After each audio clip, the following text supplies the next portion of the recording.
Donald Trump tells AOC and Ilhan Omar to go back to their original countries. Oh, boy. Fake news. Fake. Donald Trump has said some Democratic congresswomen from countries whose governments are a complete and total catastrophe should go back and help fix the totally broken and crime-infested places from which they came. Yeah, infested, Paul. Infested. That's the proper pronunciation. Refreshing. Maybe you should learn something. I'm sorry. I'm just telling you, I never did learn. I never mentioned the names. I never mentioned no names. While it was not explicitly clear to whom the U.S. president was referring, it came after he launched an extraordinary attack on Alexandria Ocasio-Cortez and Ilhan Omar, both women of color. Oh, I never realized. Color, y'all. Saying he doesn't even know where they came from. Okay. He doesn't even know where they came from. What a dope. They're just mean green mothers from outer space.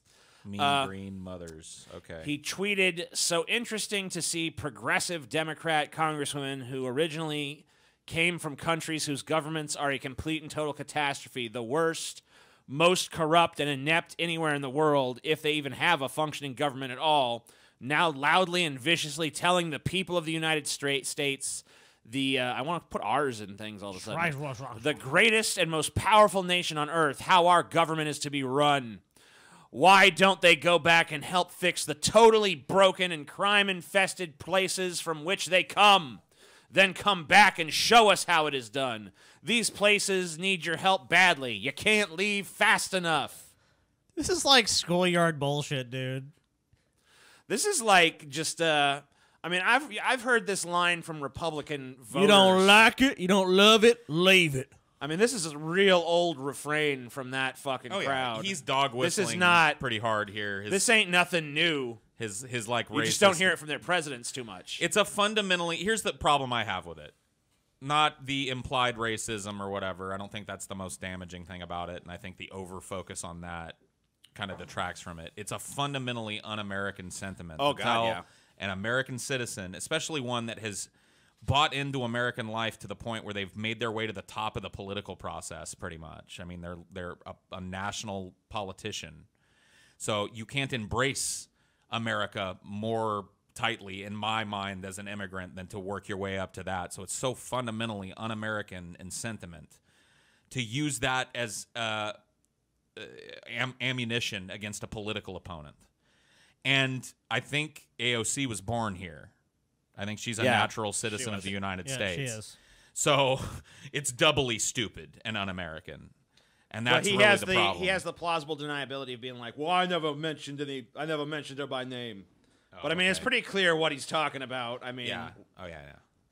It's not like if they didn't have to stand up and identify themselves for anybody to know who Trump was referring to. He's obviously alluding to Somalia, which is where Omar is from. So Ilhan Omar. Yeah, Ilhan Omar. Yeah. Yes. So that's obviously what he's alluding to. But sure. of course, they came to this country. But I mean, well, she did in that case, and she became a congresswoman. So what's the problem with that? Like. Go back to your country. And telling people how to run the country. That's what the job of a politician in this fucking constitutional republic is. That's what they're supposed to do. What do you mean? Don't do your job then? I have a fucking... Here's the thing that really fucking boggles my mind to some extent. Is like, you're basically saying that they shouldn't... If you're a foreigner, basically, you shouldn't be loudly and viciously telling the people of the United States how our government is to be run. I mean, why not? Yeah, if you're an American citizen, then it's your duty to be doing that. Yeah, that's exactly what this country is supposed to be all about. And also, weren't you the guy that ran on the campaign slogan, "Make America Great Again"?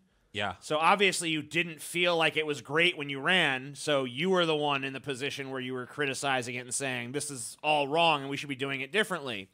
And obviously enough people agreed with you that you won an election and you're president now, but you started off as the guy saying, hey, the status quo sucks. I'm going to change it to something that's more like what I'd want to see. So there's nothing more American than that. You engaged in that yourself as a candidate, so I don't see how you could possibly say, like, oh, it's not the place of this person to possibly have criticisms of this country. But everyone should have it. But putting Trump under a microscope, it doesn't really work anyways. Look, he's already been revealed to be full of shit. He's utterly full of shit. And it's really ultimately, in my mind, as a total distraction from the actual issues that are going on in this country. We're not really talking about those things. We're talking about how Donald Trump attacked somebody and then how they're going to have their clap back and how they're going to say this. And Donald Trump needs to be condemned and needs to be impeached and all this shit that's not going to happen. Look, he can be impeached in the House. He's not going to be fucking impeached by the Senate. It's not going to fucking happen. America has always been a place at odds with what I have always considered to be one of its greatest strengths. I'm not a huge student of American history, but I'm an aficionado. I'm interested in it. I've done some reading on it, and it's a story of immigrants.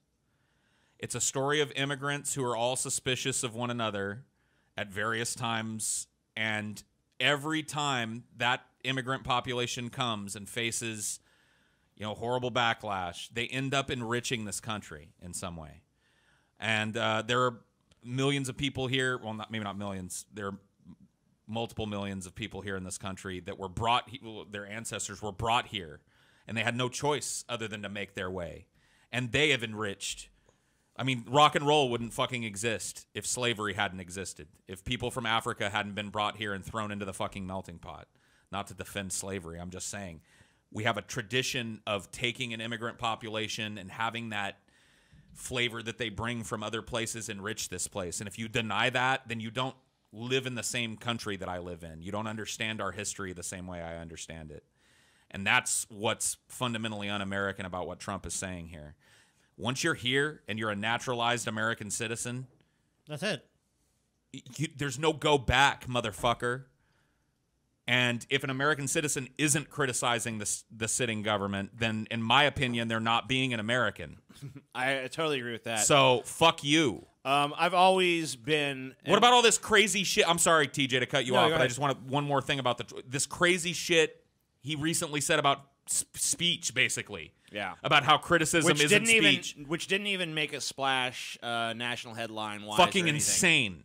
You showed me that a couple of days ago, and I had to go watch him say it. It was the worst thing I'd ever seen a sitting president say, and when it comes to literally speech, no one cared. Literally no one cared. Well, it's not. It doesn't fit the mass media's fucking angle on things. It doesn't fit the corporate media. That they don't give a fuck about speech. They want speech to be regulated, so they can have all the fucking platforms. They don't give a fuck about that. But if you said something, ooh, you're mean to a person of color, and we can run with that story. Let's run with that story. And they make these choices, and it's constant. What they fucking show a spotlight on is trivial shit. It doesn't talk about substantive issues that are facing this goddamn country and this world.